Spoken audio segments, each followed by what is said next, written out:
Bonjour les Ophiennes, bienvenue sur Au Féminin TV. Aujourd'hui, j'ai la chance de recevoir sur notre plateau Sina, qui est fleuriste, qui a des doigts de fée et qui va vous aider à résoudre tous vos soucis et toutes vos galères en matière de bouquets. Sina, bonjour. Bonjour. Merci d'être venue jusqu'à nous.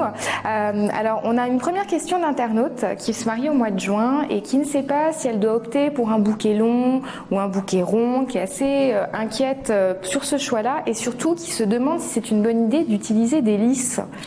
Oui, alors les deux possibilités sont faisables, donc ou un bouquet rond ou un bouquet tombant, mais pour les lys, je déconseille à cause des pollens qui pourraient tacher ou à cause de volume.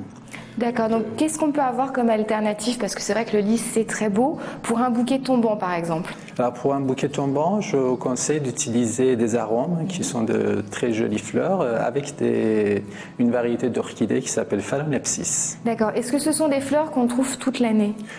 Ces deux fleurs, on peut trouver toute l'année chez les fleuristes ou sur les marchés. D'accord, donc on va vous montrer un exemple de bouquet tombant.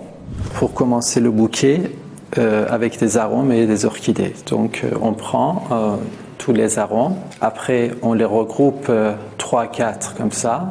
À chaque fois, on tourne un tout petit peu la main. En deuxième position, je te demande de me passer, s'il te plaît, des Phalaenopsis. Je les déplace vers côté droit, par exemple, côté où les fleurs vont tomber. En troisième position, on va mettre des feuillages qui retombent. Pas des feuillages larges, des feuillages comme le lierre, oui, tout à fait. Alors ça, c'est des lierres. On l'appelle traîne de lierre. Donc on les déplace de façon qu'à la fin, ça retombe dans ce sens-là. On continue, on va mettre des traînes de jasmin, comme ceci, qui s'entremêlent avec les traînes de lierre.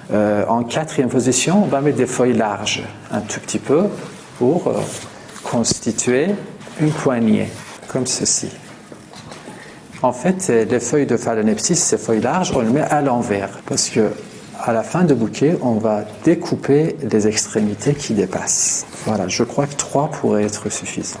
Voilà, notre bouquet est pratiquement prêt, et à ce moment-là, moi je découpe les parties des feuilles larges qui dépassent, et le bouquet est prêt. Je vais prendre un peu du raffia, et puis j'attache soigneusement mon bouquet.